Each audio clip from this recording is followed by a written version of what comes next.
He's a professor of international politics at the Fletcher School of Law and Diplomacy at Tufts University, a senior fellow at the Brookings Institution, and a contributor to the Washington Post. Dr. Drezner has served as an international economist at the U.S. Treasury Department's Office of International Banking and Securities Markets. He's also worked for the Rand Corporation.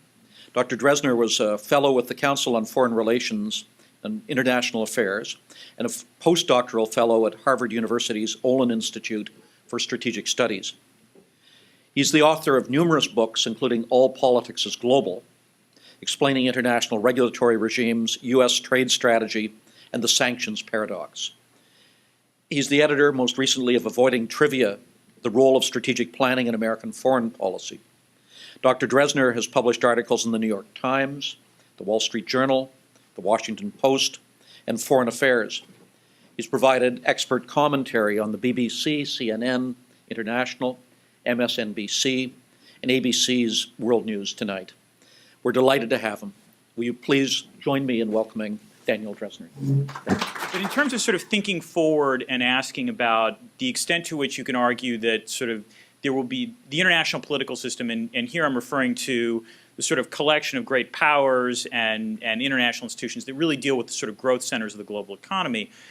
There's sort of two ways you can think about this going forward. The first is that if you're thinking about the sort of resiliency of the system, you can think about resiliency as a form of aerobics. In other words, the more the system gets stress tested, the better the system gets at handling that stress. In which case, the system has got to be really good now at handling that stress. Because if you can basically sort of list what's happened since 2008, beyond the 2008 financial crisis, you have Europe's sovereign debt crisis. You have the Fukushima episode in Japan. You have the Arab Spring. You have Chinese assertiveness on the Pacific Rim. You have Russian assertiveness in Eastern Europe. You have the Ebola epidemic. You have the Middle East falling apart yet again. The other way to think about it, though, is that resiliency is an exhaustible resource. And that because of everything I just listed, all of the sort of, international institutions and sort of, key power centers are just exhausted. They've been trying to clean up mess after mess after mess. And therefore, asking, either the IMF or the World Bank or the U.S. Federal Reserve to do anything else is just impossible.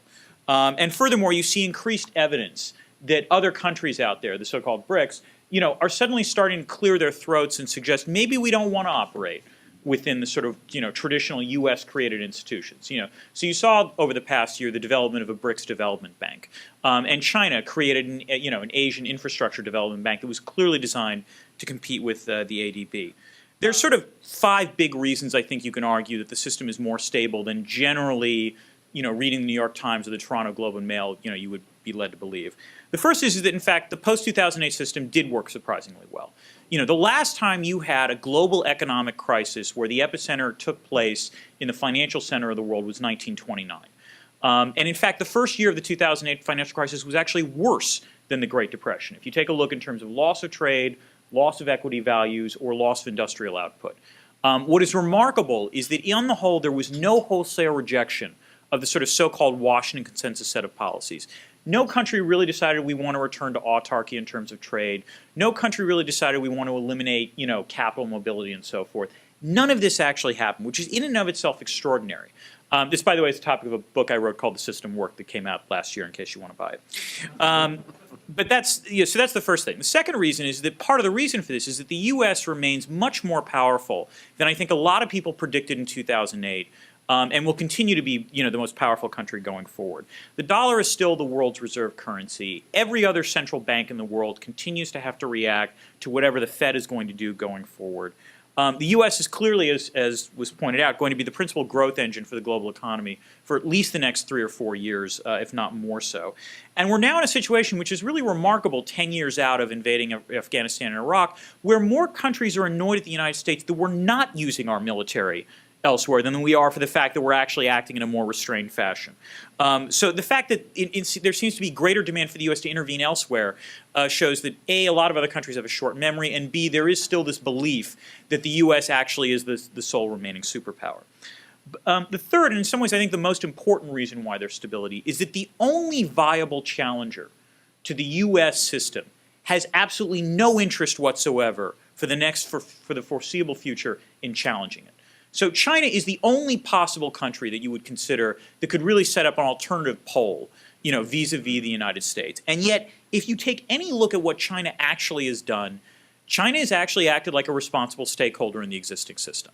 The fact that the most recent summitry, for example, that took place in terms of APEC and the G20, for all that loose talk about China and Russia signing a gas deal, that was actually extremely short on particulars. On the other hand, the United States China signed three really important bilateral deals with the United States on climate change, on security in terms of the Asia Pacific, and really unheralded was the information technology agreement within the WTO, which is actually a pretty big deal.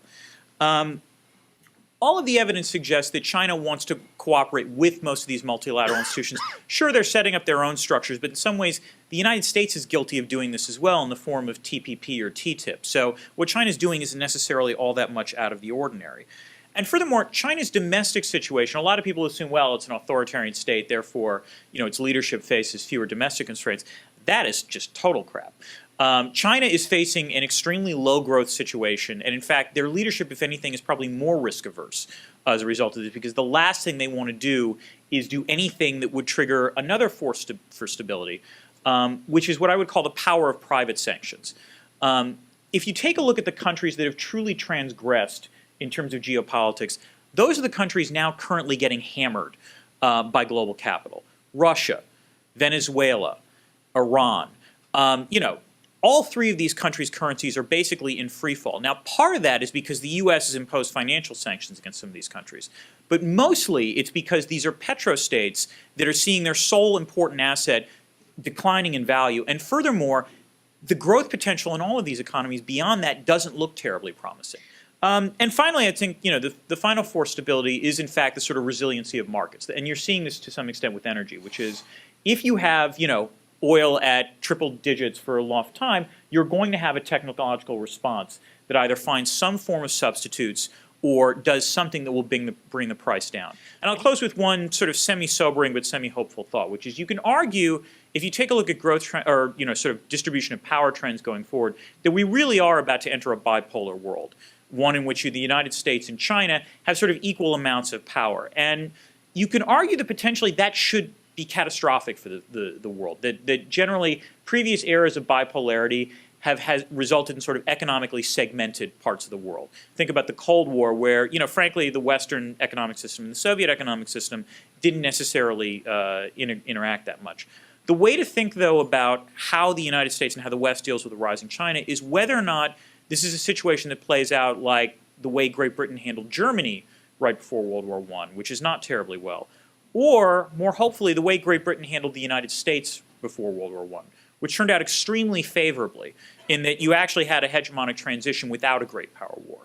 And as I said, the good news is there is every evidence to date that China sees itself as benefiting from the system, despite all the various historical resentments that it still possesses. And I think the fact that it's made that calculation, the fact that it acts in a more risk-averse fashion than some of the other BRIC economies, is reason to believe that there actually is going to be more geopolitical stability going forward than not. Thank you.